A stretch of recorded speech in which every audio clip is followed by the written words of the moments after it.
Hello there and welcome to the video. Today I am partnering with Daler-Rowney to show you the Daler-Rowney System3 Heavy Body Acrylics. These are, as the name implies, quite thick, heavy acrylics. They have really high quality pigments, and because they have a really thick pigment load, you can thin them with water. So that's what I'm doing for the start of this. I'm just kind of thinning it out with water and using them as a more liquid acrylic in order to establish the sketch of this piece, which is going to be my kitty Muse. I love my cat. He's the best. I have two cats. Their names are Muse and Matcha, and I will not spend the entire video talking about my cats, but they're awesome, and I'm painting Muse. Muse is a gray cat, but I am painting him blue because throughout this whole series with the Daler-Rowney System 3 products, I have been painting my animals blue, so he is a blue cat today, which is funny because we think he is a Russian blue, so there you go. So that's how I started with thinning out those paints and pulling them in there, and then I started building up the overall kind of layers and locking in the shading where it was going to be. Also adding in a couple different varieties of blue tones, some more warm blues and some more cool blues to make certain parts pull forward and certain parts recede. I usually start my paintings like this in order to kind of get a sense of the overall structure of the painting. So this is kind of how I start everything, blocking out those overall shapes and colors without worrying too much about detail and things like that. These are a really heavy body texture, like I said, so it's great for impasto techniques and palette knife techniques, which we're going to play around with later. And that means that when you put the paint on there, it's really going to hold your brush strokes. It's really going to create hold the peaks of the paint, so you can really create these thick textured paint strokes on there, which I love. So I'm really excited to play around with that. Also, these do dry to this nice, neat eggshell finish, which I really like. It's kind of a nice mixture between shiny and matte. So it's got the shininess that retains the richness of those pigments and those colors. But because it's not too shiny, it's not like the sun is blinding you and you can't actually see any of the details. These are available in 27 different colors, all of which are consistent across the System3 line. And if you go over to the website, you can kind of see more information about the light fastness and the opaque or transparency of the actual paint. There's a whole guide online, so you can go and see which paints are going to be more opaque, which paints are going to be more transparent, which is really helpful for when you're planning out your painting and what your colors are going to look like. So for example, I knew that this lemon yellow is a transparent color, so I mixed it with the titanium white, which is an opaque color, and that was able to create a more opaque background as I put in this bright yellow color in that background area. So in terms of the information about the paints, that's kind of everything you need to know, and we're going to kind of talk a little bit more about the painting in the rest of this video. So as you can see, I'm building up the background, and that's because I am going to be painting everything else over the top of this background. So once I have those colors layered in and the whole painting set up the way that I want, I start to build up the opacity of this background so that you really can't see any patchiness or anything like that. So it's this nice, consistent, bright yellow. I loved this yellow. I thought it was a really pretty yellow, and I love how it looks against the blue colors that I chose for his fur. So I'm super happy with this. Also, I painted this on a wood panel for anyone curious. Paints are multi-surface paints, so you can use them on a variety of different surfaces, and also they are indoor and outdoor, so you can kind of use them on outdoor projects as well if you're doing that. So since they work really well with mixed media, I thought it would be really fun to do it on a wood panel because I really enjoy working on wood panels. They don't warp, and you don't have to worry about the canvas sinking in the middle like you might have to with stretched paintings. Also, they're a lot easier to mail for commissions and if people purchase them. I'm just a big fan of working on those wood panels, so this was great for that.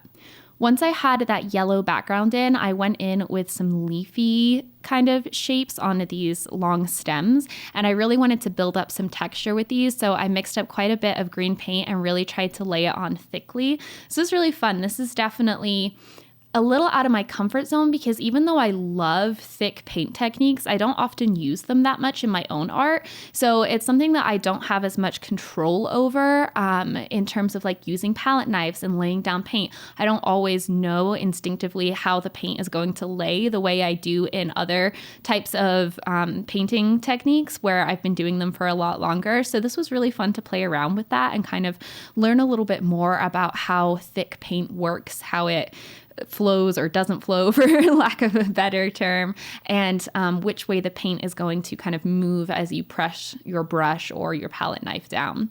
So I laid those in, started adding in some darker colors towards the center, just a darker green, just to add a little bit of shading to that. And then I also started adding some shading to these back leaves that are going to be behind him, just because we're working from back to front. So like I said, I lay the whole thing out at the beginning, but then when we add in the details, we work from back to front, so we don't have to worry about too much about painting around little details later with that background color. I also add in some little highlights to the tips of the flower in a brighter green, just made by mixing green in with some of that yellow color of the background. I'm going to mix in a lot of this yellow color into the greens and even into the blues a little bit, because that really will bring that yellow color into the painting and tie everything together. By using your background color in the painting, whether it's in highlights or in shadows, you can really tie it in and bring some good color harmony to your entire piece. I'm going to add some even brighter highlights just to the very tips of those leaves, just to really kind of blend them into the background, and also to get the idea of some light kind of coming a little bit behind them. And then I'm also adding some lightness to the shadows of those leaves down at the bottom. It's important to add shading to your shadows as well, and not just have shadows be one color, because there's usually highlights in your shadows. They're just not going to be as bright as the highlights that are in the lighter portions of the leaves. So I definitely want to remember that. And then I also start blending in and adding some little vein shapes on the leaves, just very subtly, so that they're just kind of hidden in there. Once I have the leaves done, it's finally time to start adding the details to my baby muse, and I'm using Princeton brushes for all of this. I'm a big fan of their angled brushes, their dagger brush, and also just the flat shaders. Those are the types of brushes that I'm going to be using through all of this. I believe right now I'm using an angled brush or a flat shader. It's a little hard for me to tell, but one of those two, because they work great for adding in those flat areas, but you can also turn them on their edge, and I can use them to get those little detailed strokes that are going to mimic fur. At this point, I'm both building in the texture of his fur and also refining the shading on his face so that everything looks the way that it should, so that his markings are in the correct area, and so that he has some three-dimensionality to him. I'm also going around and doing the detailing on the eyes, getting those eyeballs to sink into the face instead of being just floating on there, and adding in his pupils.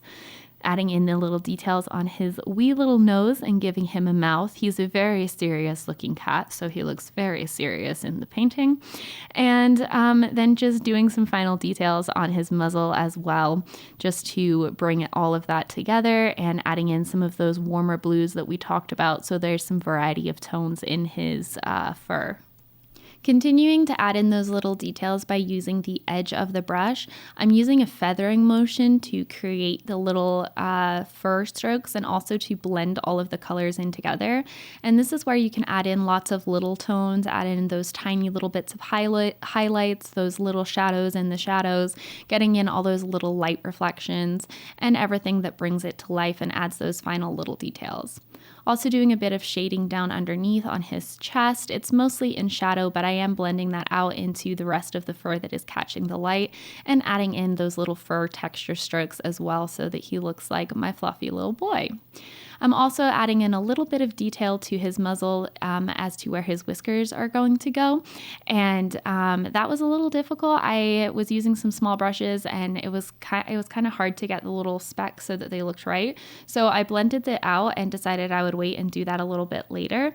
And so I moved on to the ears. It's totally okay to do that if you're struggling with a spot and things aren't working the way that you want to. You can cover it up and come back to it later, especially because these are thick, heavy acrylics with a lot of pigment load. You can really easily cover things up like that.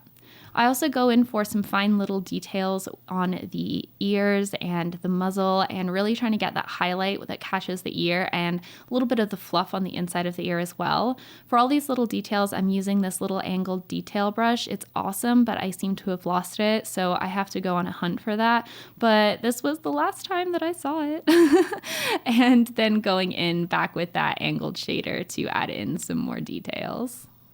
One thing I'm also doing is taking that yellow color and going back in around the places that I've already painted to cut into certain places. This does two things. First of all, it helps me clean up the outline and the border. And second of all, it creates this push and pull between the background and the foreground, because parts of the background will be physically laying over the foreground, yet it's the background. So your mind visually pushes and pulls it, and it creates a really interesting effect that I'm a big fan of. So it's something that you can consider. The way in which you layer up your paint can have an effect beyond what color and what your eye may actually know, especially when you're working with textured paints like this. That texture, that thickness, the layering is all a lot more visible. So it's something that you can use very intentionally, and that's one of the ways that you can do it. Adding in some more highlights to his eyes and blending out his little pupils and adding in some of those like final little like white highlights. And then I finally move on to the bigger leaves down in the front and the flowers. So I did mention earlier that we were going to be using a palette knife, and that's because I definitely thought that I did this with a palette knife, but I'm now remembering that I was really struggling with palette knife flowers, so I decided to use thick brush strokes instead. So I started by adding in the highlights using these thick, curved, kind of wobbly lines. And I'm going to start basically by establishing the highlights and then establishing the shadows, and then I can go in and blend and add more detail from there. This makes it easier for me to see where all of the petals are and to keep track of the overall like shape of the flowers. So as you can see, I'm working in steps. I'm blocking in that shading, kind of how I did at the start of painting Muse, and then I am going in and I will add more detail and blend things out. So blocking in where those highlights are, and then adding shading within the highlights and highlights within the shading, going in and adding those little lines to indicate where the little veins are, and just building them up, but while also keeping it somewhat impressionistic, because these are texture paints, I do really want to create more of a impressionistic textured feel. I feel like I've said textured 100,000 times in this video. So someone count it and let me know how many times I said the word textured. I would be very curious. Really pushing in the darks on this and then going in with those darks on those flowers. As you can see, I'm adding them right at the edge of that highlight and then blending it up into the highlight above it.